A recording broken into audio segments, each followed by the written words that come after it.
তিনটে বক্তব্য আপনাদের শোনাতে চাই, তারপরে ঠিক করবেন কোথায় ভোট দিবেন। আমি আপনাদের ভাবার জন্য বলবো, এক, হক চৌধুরী জেলা পরিষদ মেম্বার, মুর্শিদাবাদ জেলার রেজিনগরের 63 নম্বর জেলা পরিষদ, বলছে এখানে 30% হিন্দু থাকে, আমরা 70%। তোমাদের মন্দির ঢোকা বন্ধ করব, তোমাদের চামড়া তুলে দেব, তোমাদের মেরে গঙ্গায় ভাসাবো। আপনার কষ্ট হয় না এগুলো শুনলে? কষ্ট হয় না? রাজেশ শেখ চাপড়া বলছে সংখ্যালঘু পাড়াতে যেন কোন হিন্দু টেবিল চেয়ার পেতে বিজেপির পতাকা নিয়ে না বসে।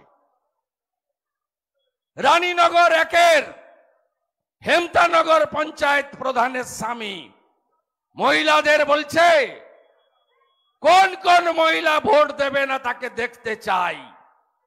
কি ভাষা!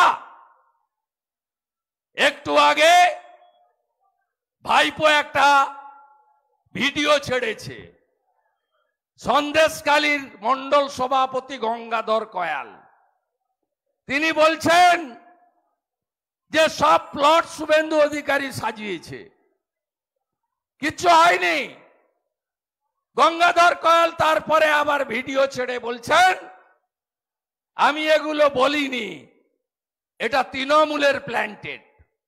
এই চিটিংবাজ ভাইপো, আপনি এগুলো করে কিছু করতে পারবেন না।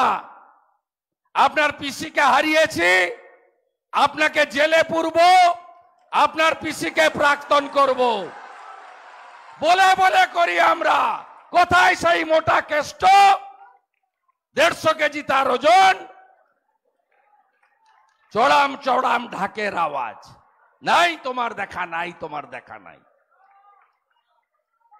সন্দেশকালীর কোন মা বোন দিদি বলেছে আই প্যাকেট ছোড়া আর পুলিশের দুটো বেটা আছে, একটা মেহেদি হাসান বসিরহাটের এসপি, আর একটা এসডিপিও আমিনুল, আর আপনার ওই কেনা পোষা প্রতীক জৈন আইপ্যাক। আমরা জানি না গঙ্গাধর কয়ালকে সিবিআইর কাছে পাঠাচ্ছি। এই মিথ্যা ভিডিওর জন্য ভাইপোকে কি করতে হয় করে দেখাবো। আমার নাম শুভেন্দু অধিকারী,